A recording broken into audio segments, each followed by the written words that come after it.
وذكر فإن الذكرى تنفع المؤمنين وذكر فإن الذكرى تنفع المؤمنين.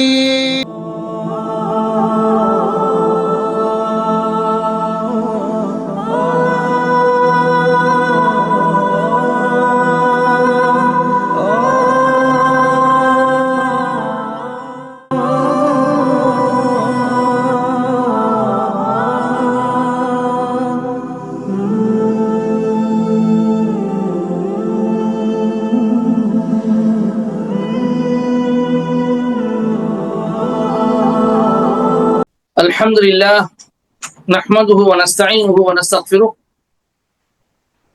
ونعوذ بالله من شرور أنفسنا ومن سيئات أعمالنا من يهده الله فلا مضل له ومن يضلل فلا هادي له.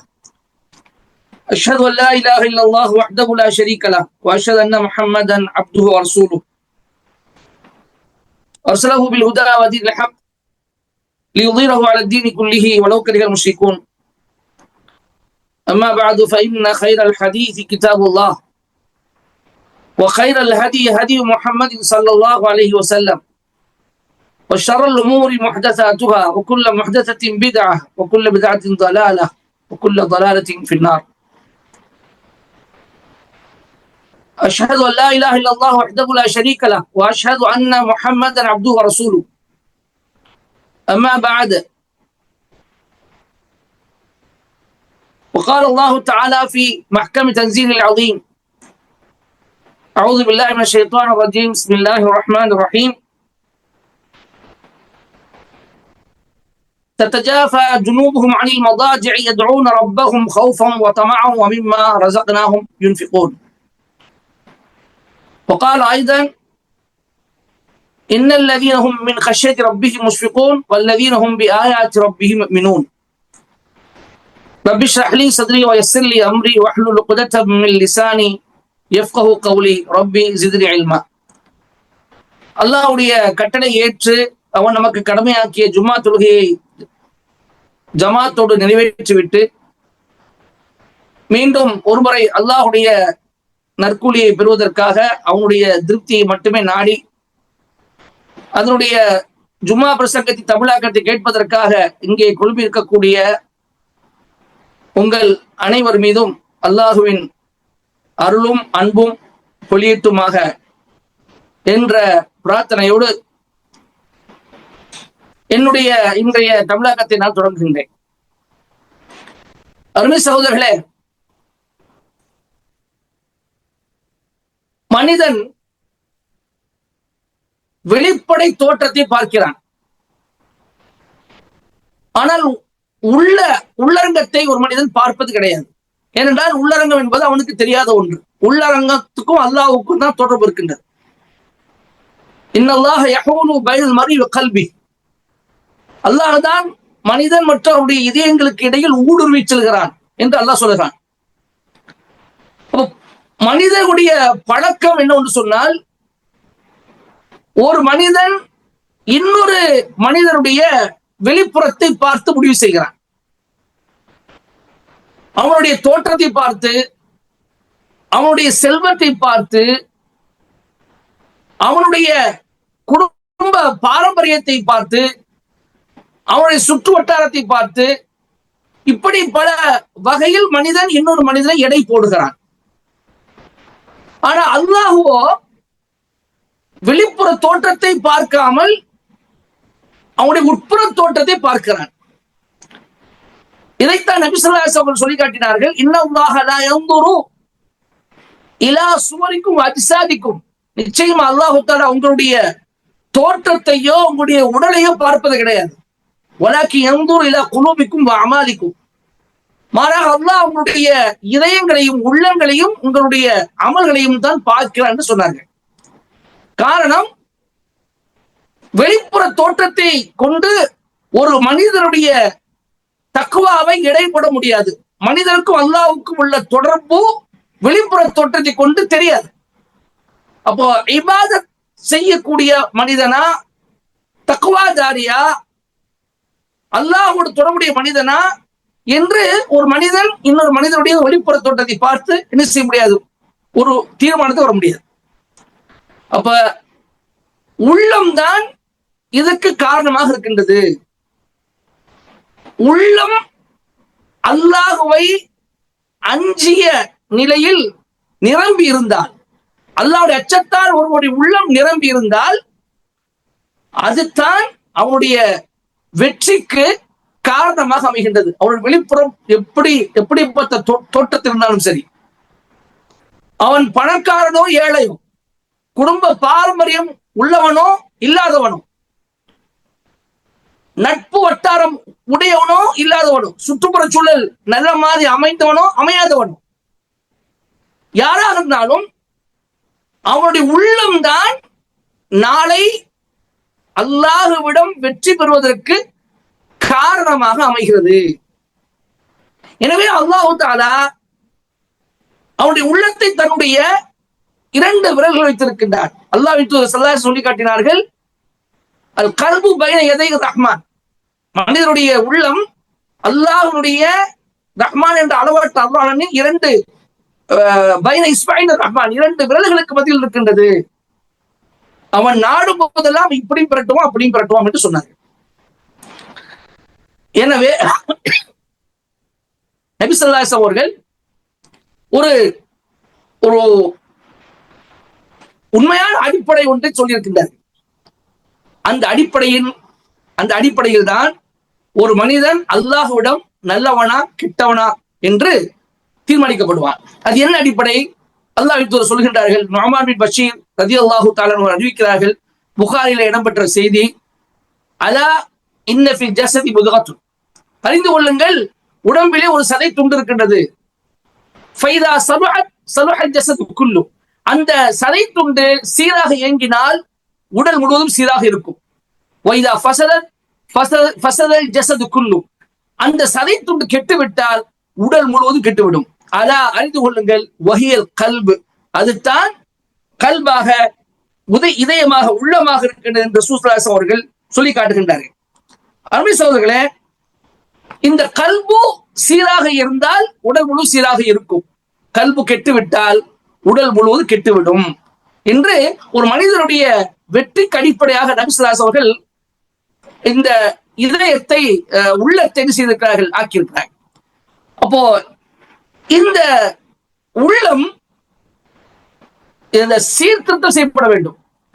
அது எப்படி சீர்திருத்தம் செய்யப்பட வேண்டும், எதனால் சீர்திருத்தம் செய்யப்பட வேண்டும் என்ற ஒரு சில விஷயங்கள் தான் இன்று இங்கே தமிழகத்தில் எடுத்து சொல்லப்படுகின்றது. அதாவது உள்ளம் சீர்வர வேண்டும் என்று சொன்னால் மனிதன் ஷிர்க்கில் இருந்து விடுபட வேண்டும். யார் ஷிர்க் என்ற இணை வைத்து விடுபட்டு விடுகிறாரோ நிச்சயமாக அவருடைய உள்ளம் சீர்திருந்துவதற்கு முதல் காரணமாக அமைகின்றது. அதாவது இப்ராஹிம் அலைஹிஸ்ஸலாம் அவர்கள் அல்லாஹ்விடம் துஆ செய்கிறார்கள், வலா துக்ஸினி யௌம யுபஅஸூன் யௌம லா யன்ஃபஉ மாலு வலா பனூன் இல்லா மன் அத்தல்லாஹ பிகல்பின் சலீம். யா அல்லாஹ், எந்த நாளில் செல்வமோ குழந்தைகளோ பலன் தர மாட்டார்களோ, ஆனால் யார் சலீமான சாந்தியான இதயத்தை கொண்டு வர்றாரோ அவருக்குத்தான் அந்த நாள் பலன் தருமோ, அப்படிப்பட்ட நாளில் என்னை நீ இழிவுபடுத்தாது, கேவலப்படுத்தாது யா அல்லாஹ் என்று சொல்கிறார்கள். இந்த துஆவை ஏன் அவர்கள் செய்தார்கள் என்றால், அவருடைய தந்தை முஷ்ரிக், சிலை விற்பனர், சிலை செய்து விற்கக்கூடியவர். எவ்வளவு உபதேசம் செய்து பார்த்தார்கள், அழை கொடுத்து பார்த்தார்கள், அவரோடு போராடி பார்த்தார்கள், அவர் தன்னுடைய கொள்கையை மாற்றிக்கொள்ளவில்லை. அப்ப அல்லாஹ் தஆலா சொல்றாங்க, யா அல்லாஹ், இந்த நாள்ல என்னுடைய தந்தையை நீ நரகத்தில் போடுவது மூலமாக என்னை நீ இழிவுபடுத்தாதே, கேவலப்படுத்தாதே என்று சொல்கிறார். அந்த துஆ தான் அது. அல்லாஹ் தஆலா என்ன செய்கிறான் என்றால், இப்ராஹிம் அலைஹிஸ்ஸலாமுக்கு முன்பு அவர்களுக்கு முன்னிலையில் இப்ராஹிமுடைய தந்தை ஆசரை உருமாற்றி என்ன செய்கிறான், நரகத்தில் தூக்கி போடுகிறான். இது சரியான ஹதீஸ். அப்ப அல்லாஹ் சொல்கிறான், இப்ராஹிமே, உண்மையை நான் கேவலப்படுத்தவில்லை, என்னுடைய வாக்கையும் நான் நிறைவேற்றி விட்டேன் என்று சொல்வார். என்ன காரணம்? ஷிர்க் செய்த காரணம். அருமை சகோதரர்களே, அந்த அளவுக்கு ஷிர்க் அல்லாஹ்வுக்கு மிக மிக வெறுப்பான ஒன்று. தன்னுடைய அனைத்து கட்டளைகளையும் நிறைவேற்றி அல்லாஹ்வுடைய நல்ல பெயருக்கு ஆளான இப்ராஹிம் அலைஹிஸ்ஸலாம் அவர்களுடைய தந்தைக்கு இந்த நிலைமை என்று சொன்னால், இப்ராஹிம் அலைஹிஸ்ஸலாமுடைய சரி என்னுடைய அடியார் நான் வைத்த அத்தனை சோதனைகளையும் வெற்றி பெற்று விட்டார், எனவே அவரை நான் ஒரு இமாமாக உலகத்தார் இமாமாக நான் ஆக்கியிருக்கிறேன், அதனுடைய பலனாக உலகத்தார் இமாமாக ஆக்கியிருக்கிறேன், அப்படிப்பட்ட ஒரு தந்தை தானே, அவருக்காக வேண்டி அவரை நான் மன்னித்து சூடத்துக்கு அனுப்பலாம் என்று அதான் நினைத்தானா? இல்ல, நீங்கள் வேறு உங்க தந்தை வேறு. ஷிர்க் ஒருபொழுதும் நான் ஷிர்க்குக்கு நான் என்ன செய்ய மாட்டேன், ஒத்துக்கொள்ள மாட்டேன். ஒருபொழுதும் எனக்கு சம்மதம் இல்லாத ஒன்று, எனக்கு பிடிக்காத ஒன்று, எதை மன்னித்தாலும் ஷிர்க்கை மட்டும் நான் மன்னிக்க மாட்டேன் என்ற விஷயத்தில் அல்லாஹ் எந்த அளவுக்கு உறுதியாக இருக்கிறார் என்பது இப்ராஹிம் அலைஹிஸ்ஸலாமுடைய தந்தை ஆசர் விஷயத்தில் தெளிவாகிறது. அப்போ இப்ராஹிம் அலைஹிஸ்ஸலாம் அவருடைய துஆவை அல்லாஹ் ஏற்றுக்கொண்டார். அவரை அல்லாஹ் தஆலா கேவலப்படுத்தவில்லை. ஏன்னா அவருடைய உருவத்தில் ஆசராகவே அல்லாஹ் நரகத்தில் போட்டாதான் கேவலப்படுத்த மாதிரி ஆகும். அல்லாஹ் தஆலா செய்கிறான், இப்ராஹிமையும் கேவலப்படுத்தல, அவனுடைய வாக்கை எல்லாம் நிறைவேற்றணும். அப்போ இப்ராஹிம் அலைஹிஸ்ஸலாம் போன்ற அந்த மனிதருடைய சிபாரிஸ் பரிந்துரையையே ஒரு முஷ்ரிக்கான ஒரு மனிதருக்கு அல்லாஹ் ஏற்றுக்கொள்ளவில்லை என்று சொன்னால், இந்த ஷிர்க் எந்த அளவுக்கு மிக கொடுமையான ஒரு பாரதூரமான ஒரு செயலாக இருக்கு என்பதை புரிந்து கொள்ள வேண்டும். அப்ப இப்ராஹிம் சொல்லி காட்டுகின்றார்கள், இல்லா மன் அத்தல்லாஹ பிகல்பின் சலீம், யார் சலீமான இதயத்தை கொண்டு வருகிறாரோ அவரை தவிர. சலீம்னா என்ன? தூய்மையான இதயம், சாந்தியான இதயம். எதிலிருந்து தூய்மை? குர்ஆன் விரிவுரையாளர்கள் சொல்லும் பொழுது சலீம் என்றால் ஷிர்க்கிலிருந்து தூய்மையானது, ஷிர்க்கிலிருந்து இணை வைப்பதிலிருந்து சுத்தமான இதயம், இணை வைப்பதிலிருந்து தூய்மையான இதயம், இணை வைப்பிலிருந்து சாந்தி பெற்ற இதயம் என்று சொல்கிறார். அப்ப யாரு இந்த இணை வைக்காத ஒரு நிலையில் அல்லாஹ் வருகின்றார்களோ அவர்கள் தான் அல்லாஹ் வெற்றி பெற்றவர்கள். அப்போ அந்த கல்பு இணை வைக்கக்கூடியதாக இருந்தால் அது கெட்டுவிட்டது என்று அர்த்தம். அல்லாஹ் சொல்கின்றார், இன்னஹு மன் யுஷ்ரிக் பில்லாஹி ஃபகத் ஹர்ரமல்லாஹு அலைஹி ஜன்னத மஅவாஹு ன்னார், நிச்சயமாக எவர் ஷிர்க் செய்கிறாரோ அவருக்கு அல்லாஹ் தஆலா சுவனத்தை ஹராமாக்கி விட்டான். சுவனத்தை அல்லாஹ் ஹராமாக்கி விட்டான் என்று அல்லாஹ் தெளிவாக சொல்லிட்டான். ஷிர்க் செய்யக்கூடியவனுக்கு நிச்சயமாக சுவனம் கிடையாது. அப்போ ஷிர்க் செய்வது மூலமாக ஒரு மனிதனுடைய இதயம் கெட்டு விடுகின்றது. அதிலிருந்து விலகினால், ஷிர்க்கிலிருந்து இணைப்பிலிருந்து ஒரு தூய்மையான சுத்தமானதாக ஆனால் அவனுடைய இதயம் சீர்திருத்தம் அடைகின்றது என்பதை நாம் புரிந்து கொள்ள வேண்டும். இது ஒரு அதே போன்று ரசூலுல்லாஹி ஸல்லல்லாஹு அலைஹி வஸல்லம் பெரிய தந்தை அபூ தாலிபுடைய நிலைமை அப்படித்தான். அபூ தாலிப் அவர்களுக்கு ரசூலுல்லாஹ் எவ்வளவு போராடி பார்த்தார்கள்.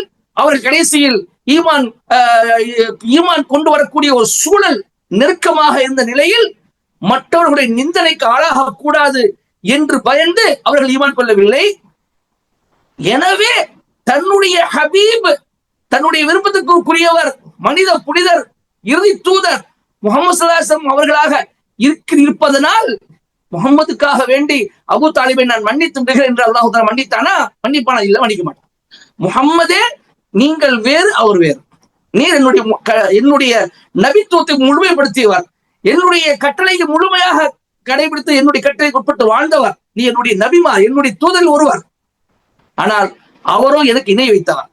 உமக்கு எவ்வளவுதான் உதவியாக இருந்தாலும், உமக்கு எவ்வளவுதான் உறுதுணையாக இருந்தாலும், உங்களுடைய இஸ்லாமிய பிரச்சாரத்துக்கு எத்தனை தடை வந்தாலும் அந்த தடைகள் எல்லாம் உங்களுக்காக அவர் துடைத்து எதிர்த்து நின்றாலும் என்னுடைய விஷயத்தை அவர் சரியாக நடக்கல, ஒழுங்காக நடக்கல, என்னுடைய விஷயத்தை எனக்கு இணை வைத்தார். எனவே உமக்காக கூட, முஹம்மதே உமக்காக கூட நான் என்ன செய்ய முடியாது, உன்னுடைய பிரித்ததை மன்னிக்க முடியாது என்று சொல்லாவிட்டால் அவரையும் பேசுகிறான், நரகத்தில் போடுறான். ஆனாலும் ரசூலுல்லாஹ் அந்த அளவுக்கு உறுதுணையாக இருந்த காரணமாக மிக மிக குறைவான தண்டனையாக அபூ தாலிபுக்கு அல்லாஹ் தஆலா கொடுப்பதாக ரசூல் ஸல்லல்லாஹு அலைஹி வஸல்லம் காட்டுகிறார். பரம சகோதரர்களே, ஷிர்க் அந்த அளவுக்கு அல்லாஹ் இருக்கக்கூடியது. எதை மன்னித்து அல்லாஹ் ஷிர்க்கை மன்னிக்க மாட்டான் என்ற அந்த வாக்குறுதி அல்லாஹ் தஆலா உறுதியாக இருக்கார் என்பதை புரிந்து கொள்ள வேண்டும். அப்போ இணை வைப்பிலிருந்து வெளியேறி நம் தூய்மையாக இருப்பது கல்பு என்ற உள்ளத்தினுடைய சீர்திருத்தத்துடைய முதல் காரணமாக இருக்கின்றன. இரண்டாவது காரணம், மனிதன் அல்லாஹ்வுடைய சிஃபத்துகளை, அவனுடைய பெயர்களை அறிந்து கொள்ள வேண்டும், அதை விளங்கிக் கொள்ள வேண்டும். அவனுடைய ஒவ்வொரு பெயரினுடைய அர்த்தத்தை, பொருளை தெரிந்து ஆய்வு செய்து அதை அவன் அறிந்து கொண்டு அதன்படி அல்லாஹ்வுக்கு கட்டுப்பட்டு வாழ வேண்டும். ஒரு அரபில ஒரு ஒரு ஒரு பழமொழி சொல்வார்கள், இதா அரஃப ரப்பஹு அரஃப நஃப்ஸஹு. ஒரு மனிதன் தன்னுடைய ரப்பை அறிந்து கொண்டான் என்றால் தன்னை அறிந்து கொள்வான் என்பது. அல்லாஹ்வை எப்பொழுது ஒருவன் முழுமையாக அறிந்து கொள்கிறானோ அவன் தன்னை அறிந்து கொள்வான். தன்னை அறிந்து கொண்டால் தனக்கும் அல்லாஹ்வுக்கும் தொடர்பு என்ன என்பதை புரிந்து கொள்வான். அப்ப அல்லாஹ்வை மனிதன் என்ன செய்யணும்? விளங்கிக் கொள்ள வேண்டும். அல்லாஹ் வந்து புரிந்து கொள்ள வேண்டும். அல்லாஹ் யார், இப்படிப்பட்டவன், அவனுடைய தன்மைகள் என்ன, அல்லாஹ்வுடைய ஒவ்வொரு பெயராக, அதாவது நபி ஸல்லல்லாஹு அலைஹி வஸல்லம் சொல்லி காட்டினார்கள், அல்லாஹ்வுக்கு 99 பெயர்கள் இருக்கின்றன. அதை யார் வந்து மனப்பாடம் செய்து கொள்கிறாரோ அவர் சுவனத்துக்கு நுழைவார் என்று ரசூலுல்லாஹி ஸல்லல்லாஹு அலைஹி வஸல்லம் ஒரு ஹதீஸ் சொல்கிறார்கள். 99 பேர் என்பது ஒரு குறிப்பிட்ட ஒரு தொகை தான். ஆனா 99 பேர் அல்லாஹ் இருப்பது என்று முடிவு செய்து விடக்கூடாது. அல்லாஹ்வுக்கு 99 பேர் என்பது வரையறுக்க முடியாது. ஒரு ஹதீஸ்ல ஒரு கட்டத்துல ரசூலுல்லாஹி ஸல்லல்லாஹு அலைஹி வஸல்லம் அந்த மாதிரி சொல்லி இருக்கிறாங்க. ஆனால் 99க்கு மேல 100க்கு மேல அல்லாஹ்வுடைய திருநாமங்கள் இருக்கின்றன. அல்லாஹ் சொல்கிறான், வலில்லாஹில் அஸ்மாஉல் ஹுஸ்னா ஃபத்ஊஹு பிஹா. அல்லாஹ்வுக்கு நிறைய அழகிய பெயர்கள் இருக்கின்றது, அதை கொண்டு நீங்கள் அவனை அழையுங்கள் என்று அல்லாஹ் சொல்லி காட்டுகின்றான். அப்ப அல்லாஹ்வுடைய திருநாமங்களை நாம் தெரிந்து கொண்டு அதை விளங்கி அதை புரிந்து அது அர்த்தத்தையும் நாம் படித்து தெரிந்து கொண்டு அல்லாஹ்வுடைய ஆற்றல், வல்லமை, சக்தி எல்லாத்தையும் புரிந்து அல்லாஹ்வுக்கு பயந்து வாழ வேண்டும், கட்டுப்பட்டு வாழ வேண்டும். இப்படி வாழ்வது என்பது நம்முடைய கல்பு உள்ளத்துக்கு உள்ளதை சீர்திருத்தத்துக்கு உண்டான 2வது காரணமாக இருக்கின்ற அருமை சகோதரர்களே.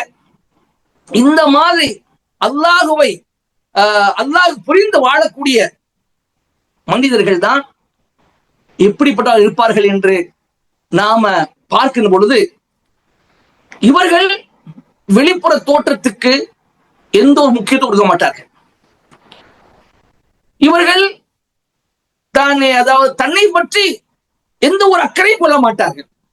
அவர்களுக்கு வேண்டியது எல்லாமே உட்புற தோற்றம் நல்லாக இருக்கணும், உள்ளம் நன்றாக இருக்கணும், உள்ளம் அல்லாஹ்வோடு தொடர்புடையதாக இருக்கணும். அப்ப எல்லா நேரத்திலும் அவர்கள் உள்ள அல்லாஹ்வோடு தொடர்புடையதாக இருக்கும். மனிதர்களை கண்டுகொள்ள மாட்டார்கள். மனிதர்கள் எப்படி, அதாவது அவர்கள் தன்னை ஒரு மாதிரியாக கருதுவார்களே, என்னை வந்து ஒரு இப்படி இருந்தா அவங்க முன்னாடி போய் நின்றோம்னா என்னை ஒரு பக்கீசா மாதிரி நினைப்பாங்களே, இன்னும் மிஸ்கின் நினைப்பாங்களே, என் தோற்றத்தை கேலி செய்வார்களே என்ற ஒரு கவலை அவர்களுக்கு இருக்காது. அவருடைய கவலை எல்லாம் அல்லாஹ்விடம் நான் வெற்றி பெற வேண்டும், அல்லாஹ் என்னை பொருந்திக் கொள்ள வேண்டும் என்ற நிலையில்தான் யாருடைய உள்ளம் தூய்மையாக ஆகிவிட்டதோ, யாருடைய உள்ளம் சீர்திருத்தப்பட்டு விட்டதோ அவர்கள் அந்த உள்ளத்தை பெற்றவர்கள் இருப்பார்கள். ரசூலுல்லாஹி ஸல்லல்லாஹு அலைஹி வஸல்லம் அவர்கள் அழகான உதாரணத்தை சொல்கிறார்கள்.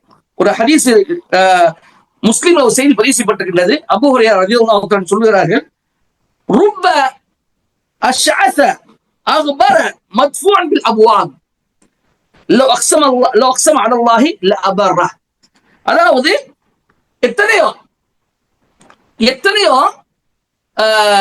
அஷ்அஸ, அதாவது பரட்டை தலையுடையவர்கள் இருக்கிறார்.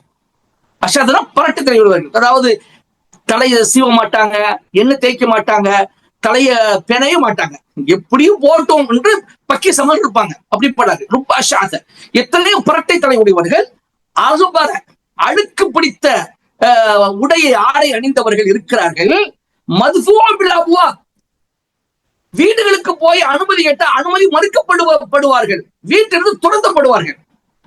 அப்போ ஒரு மாதிரியான தோட்டத்துல அழுக்கான ஆடை அணிந்து கொண்டு பரட்டை தலையோடு பக்கீச கோலத்துல ஒரு மனிதர் வீட்டுக்கு முன்னாடி போய் கதவு தட்டுனா அந்த ஊர்ல மக்கள் அவருடைய தோற்றத்தை பார்த்துக்கிட்டு அவனை அசிங்கப்படுச்சோன்னா கதை செய்வாங்க, அவனுக்கு அனுமதி கொடுக்க மாட்டாங்க, வீட்டோடு துரத்துவாங்க.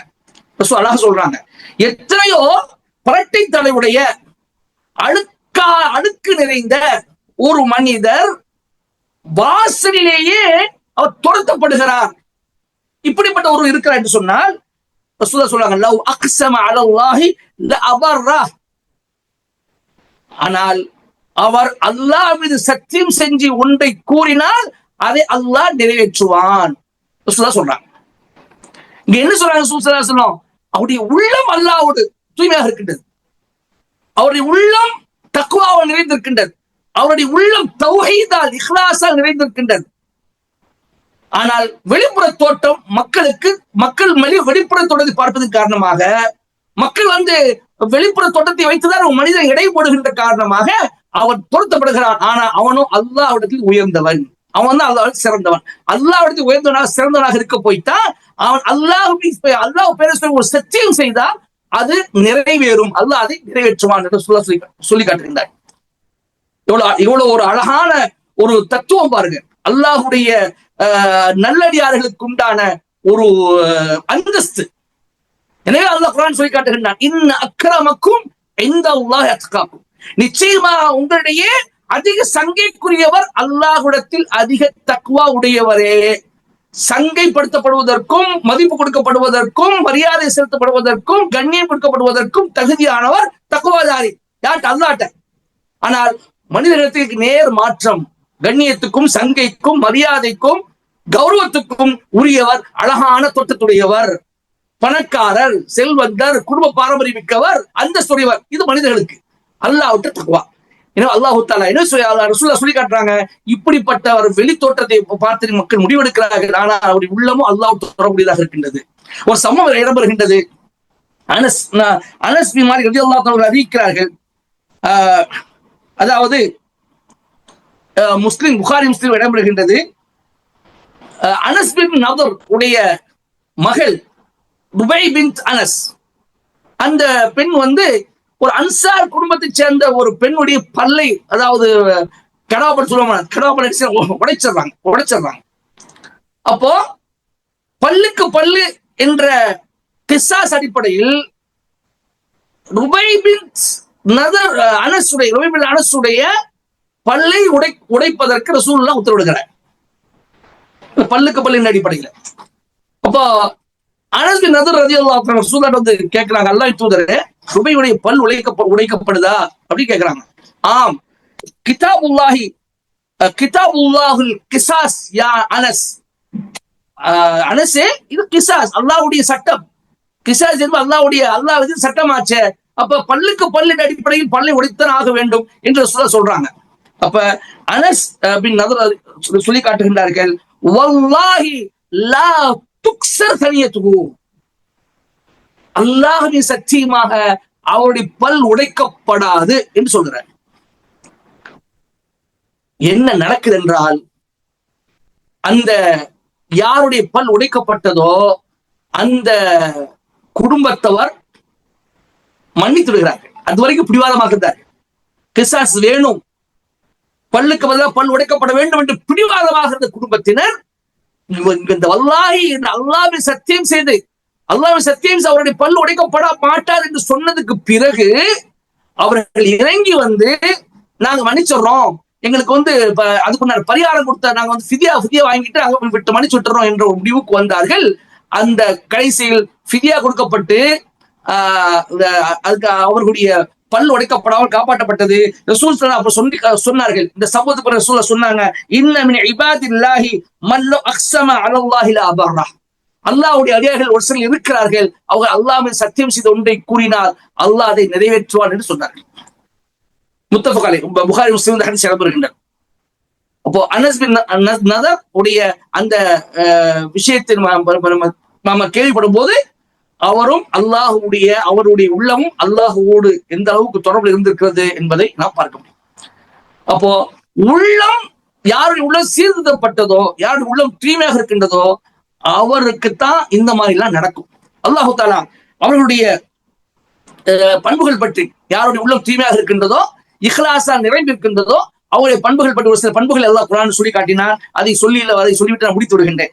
அப்போ அல்லாஹ் சொல்லி காட்டுகின்றான், ததஜாஃபா ஜுனூபுஹும் அனில் மதாஜிஇ யதுஊன ரப்பஹும் கௌஃபன் வ தமஅன் வ மிம்மா ரஸக்னாஹும் யுன்ஃபிகூன், அவர்களுடைய விலாக்கள் இரவு நேரத்தில் படுக்கைகளை விட்டு விலகி இருக்கும், தன்னுடைய ரப்பை அஞ்சியவர்களாகவும் ஆசை கொண்டவர்களாகவும், தன் ரப்பை அச்சத்தோடும் ஆசையோடும் இரவு நேரத்தில் தங்களுடைய ரப்பை அவர்கள் அழைத்து பிரார்த்தித்துக் கொண்டிருப்பார்கள்.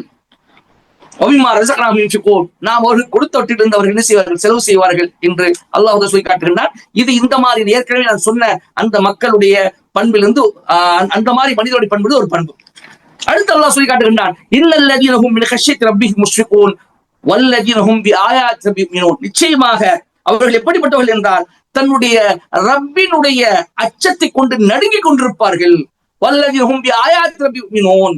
அவர்கள் எப்படிப்பட்டவர்கள் என்றால் தன்னுடைய இரட்சகனின் ஆயத்துகள் வசனங்கள் மீது ஈமான் கொண்டு வருவார்கள். வல்லதீன ஹும் பிரப்பிஹிம் லா யுஷ்ரிகூன். அவர்கள் எப்படிப்பட்டவர்கள் என்றால் தன்னுடைய ரப்போடு அவர்கள் ஒருவரும் இணை வைக்க மாட்டார்கள். வல்லதீன ஹும் பிரப்பிஹிம் யுஷ்ரிகூன் வல்லதீன யுத்தூன வல்லதீன யுத்தௌன மா அதாஹும் மா அதாஹும் குலூபுஹும் வஜ்லத்துன் அன்னஹும் இலா ரப்பிஹிம் ராஜிஊன். அல்லாஹ் அவனுக்கு எதை கொடுத்தானோ அதை அவர்கள் செலவழிக்கும் பொழுது, அதை அவர்கள் மற்றவர்களுக்கு கொடுக்கும் பொழுது நிச்சயமாக நாம் அல்லாஹ்விடம் திரும்பி செல்லக்கூடியவர்களாக இருக்கிறோம் என்று அவருடைய உள்ளம் நடுங்கிய நிலையில் கொடுப்பார்கள். அவருடைய உள்ளம் பயந்த நிலையில், நிச்சயமா அல்லாஹ்ட்ட நாம் திரும்பி போக போறோம், அல்லாஹ்ட்ட இதுக்கு நான் பதில் கொடுக்க, நம்ம அல்லாஹ்ட்ட அவர்களுடைய கேள்விகளுக்கு பதில் கொடுக்க வேண்டியது வருமே என்று அவர்கள் உள்ளம் நடுங்கி கொண்டிருக்க, பயந்து கொண்டிருக்க அவர்கள் அல்லாஹுடைய பாதை என்ன செய்வார்கள், அல்லாஹ் அவர்களுக்கு கொடுத்தது கொடுப்பார்கள் என்று அல்லாஹ் சொல்லி காட்டுகின்றான். அதே போன்று நீங்கள் பொறுமையை கொண்டும் தொழுகை கொண்டு உதவி தேடுங்கள். நிச்சயமாக அந்த தொழுகை உள்ளச்ச முடிவுகளை தவிர மற்ற அனைவருக்கும் பாரமாக இருக்கும். அந்த உள்ளச்ச முடிவுகள் யார் என்றால் அல்லதீன யظنون அன்னஹும் முலாக்கு ரப்பிஹிம் வ அன்னஹும் இலைஹி ராஜிஊன். அவர்கள் நிச்சயமாக என்னோட ரப்பை நான் சந்திக்க இருக்கிறேன் என்று நம்பிக்கை வைப்பார்கள், ஆதரவைப்பார்கள். நிச்சயமாக என்னுடைய ரப்பின் பக்கம் நான் திரும்ப செல்லக்கூடியதாக இருக்கிறேன் என்று அவர்கள் நினைத்துக் கொண்டு வாழ்வார்கள், எண்ணி வாழ்வார்கள் என்பதாக அல்லாஹு தாலா சொல்லி காட்டுகின்றான். அதே போன்று இன்னொரு அல்லாஹ் சொல்லி காட்டுகின்றான், ரிஜாலுல்லாஹ் துல்ஹீஹும் திஜாரத்தும் வலா பைஉன் அன் ذிக்ரில்லாஹி வ இகாமிஸ் ஸலாத்தி வ ஈதாஇஸ் ஸகா யகாஃபூன யௌமன் தகல்லபு ஃபீல் குலூபுல் அப்சார். சில மனிதர்கள் இருக்கிறார்கள், அவர்களுக்கு எந்த கொடுக்கல் வாங்கலோ, எந்த ஒரு வியாபாரமோ, எந்த ஒரு வணிகமோ அவர்களை அல்லாஹ்வை நினைவு கூறுவதை விட்டும், இந்த தொழுகையை நிலைநாட்டுவதை விட்டும், ஜக்காத் கொடுப்பதை விட்டும் பாராமுகமாக ஆக்கிவிடாது. யகாஃபூன யௌமன் தகல்லபு ஃபீல் குலூபுல் அப்சார். எந்த நாளில் அவர்களுடைய இதயம், உள்ளங்களும் பார்வைகளும் அதாவது மாற்றப்படுமோ, அவருடைய உள்ளங்களும் பார்வைகளும் மாற்றப்படுமோ, அந்த மாதிரி அந்த நாளை குறித்து அவர் என்ன சொல்வார்கள், அஞ்சு கொண்டிருப்பார்கள் என்பதாக அல்லாஹ் சொல்லி காட்டுகின்றான். இந்த மாதிரி நிறைய வசனங்கள் இருக்கின்றன. அதே போல் நிறைய நபி வழிகள் அவர்கள் குறித்து சிலாகித்து கூறிக்கொண்டிருக்கின்றது. இந்த இந்த மாதிரி உள்ளம் படைத்தவர்கள், தூய்மையான உள்ளம் படைத்தவர்கள், சீர்திருத்தப்பட்ட உள்ளம் கொண்டவர்கள் உலகத்தில் மிகவும் ஒரு என்ன சொல்றது, மற்றவர்களுடைய பார்வைக்கு தாழ்ந்தவர்களாக தெரிவார்கள், இழிவானவர்களாக தெரிவார்கள், கேவலமானவர்களாக தெரிவார்கள். ஆனால் அவர்கள் தான் அல்லாஹ்விடத்தில் உயர்ந்தவர்கள், அல்லாஹ் மதிப்பு மிக்கவர்கள், அல்லாஹ் சங்கைக்குரியவர்கள் என்பதை நாம் புரிந்து கொள்ள வேண்டும். வல்ல அல்லாஹ் அவனை மட்டுமே பயந்து வாழக்கூடிய, கடைசி மூச்சரை வாழ்ந்து வர்ணிக்கக்கூடிய நன்மக்களாக அல்லாஹ் என்னை உங்களை ஆக்கி அவனை பயந்த, அவனை மட்டும் பயந்த, அவனுக்கு இணை வைப்பதிலிருந்தும் விலகி இருக்கக்கூடிய, அது சின்ன இணை வைப்பாக இருந்தாலும் சரி, பெரிய இணை வைப்பாக இருந்தாலும் சரி, எதுவாக இருந்தாலும் இணை வைப்பிலிருந்து விலகி இஹ்லாஸ் என்ற அந்த உண்மையான வணக்கத்தால் நிறைந்த உள்ளம் படைத்தவர்களாக அல்லாஹ் என்னை உங்களையும் ஆக்கி அல்வானாக என்று கூறி முடிக்கின்றேன். வாஹிதாவான் அல்ஹம்துலில்லாஹி ரப்பில் ஆலமீன். அஸ்ஸலாமு அலைக்கும் வரஹ்மத்துல்லாஹி வபரகாத்துஹு. وذكر فإن الذكرى تنفع